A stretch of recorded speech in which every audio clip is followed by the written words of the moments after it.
The statements we're about to show you are from the Holy Qur'an, and is said to be the official, unchanged, pure word of God, revealed over 1400 years ago. Claiming to be the word of God is a heavy statement, and without proof, or if a single contradiction is found within the book, the apparent word of God will be proven false. So without further ado, let's put the book to the test. In the 23rd chapter, titled The Believers, from the 12th to the 14th verses, God is said to give a detailed description of how the human being is formed. It begins by saying, "We then placed him as a sperm drop in a place of settlement, firmly fixed. Then we made the drop into a alaqa." We will translate this word very soon. "And then we changed the alaqa into a lump. Then we made out of that lump into bones. And then we clothed the bones with flesh. Then we caused him to grow and come into being and attain the definitive human form." In the 21st century, we can now safely say that this verse is clearly describing the process of human development in correct chronological order. However, what we should be paying attention to in particular is the second stage, referring to the development of the embryo. The specific word used to describe the embryo in this verse is the word alaqa. The word alaqa, when translated into English, can mean three separate things.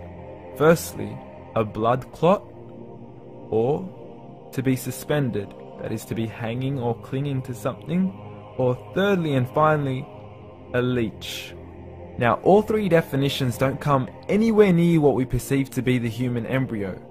So, why are these words used, and what significance do they share with the human embryo? Can the embryo be described as a blood clot? Well, what do you think?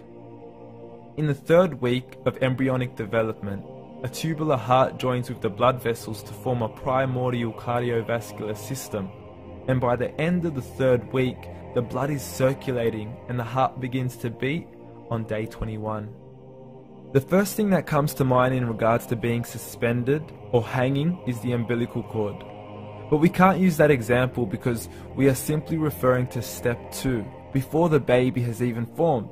But we now know today that the umbilical cord is formed from the connecting stalk. And the connecting stalk is formed as soon as the embryo is formed. The embryo's connecting stalk has even been described by John Allen and Beverly Kramer as an object to suspend the developing embryo in the extra-embryonic column. So an embryo is suspended and does have a strong resemblance with a blood clot. What on earth would an embryo have to do with a leech? Figure A shows the structure of an embryo at 25 days. Figure B shows a leech. Now please note once again that the embryo in this stage is no greater than the size of a kernel of wheat. This is an X-ray of the embryo at 22 days. This is the internal structure of a leech. It's mind-blowing stuff, but you still haven't seen anything yet.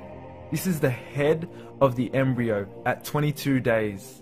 The detail you are seeing right now is absolutely impossible to be seen with the human eye and can only be seen with a microscope. This is the back end of a leech.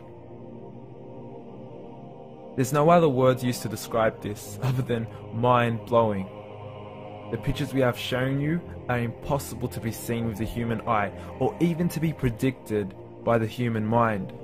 Once again, the verses we have shown you were revealed over 1400 years ago to a man who couldn't read nor write.